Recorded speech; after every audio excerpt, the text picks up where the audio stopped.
కర్నూలు జిల్లా దేవనకొండలోని తేర్నకల గ్రామ పంచాయతీలో జరిగిన గ్రామ సభలో ఆలూరు నియోజకవర్గ జనసేన ఇన్ఛార్జ్ వెంకప్ప పాల్గొన్నారు. కూటమి ప్రభుత్వం నిజమైన గ్రామ స్వరాజ్య నిర్మాణ దిశగా అడుగులు వేస్తుందని వెంకప్ప అన్నారు. 87 రకాల ఉపాధి పనులతో అభివృద్ధికి కూటమి ప్రభుత్వం చర్యలు చేపడుతుందన్నారు. ఇసుక అక్రమానికి గురి కాకుండా గ్రామ సభ తీర్మానం చేసిందని జనసేన ఇన్ఛార్జ్ వెంకప్ప తెలిపారు.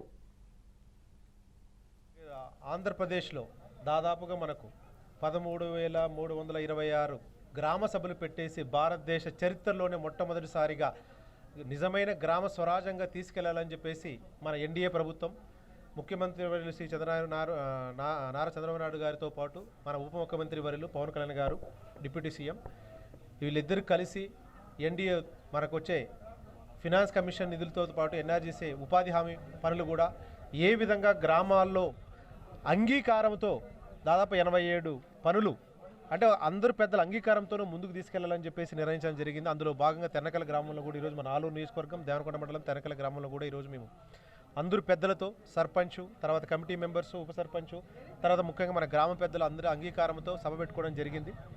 ఇందులో ముఖ్యంగా కొన్ని ఇష్యూలు తీర్మానించుకున్నారు, కొన్ని ఇష్యూలు దగ్గరకు వచ్చినాయి.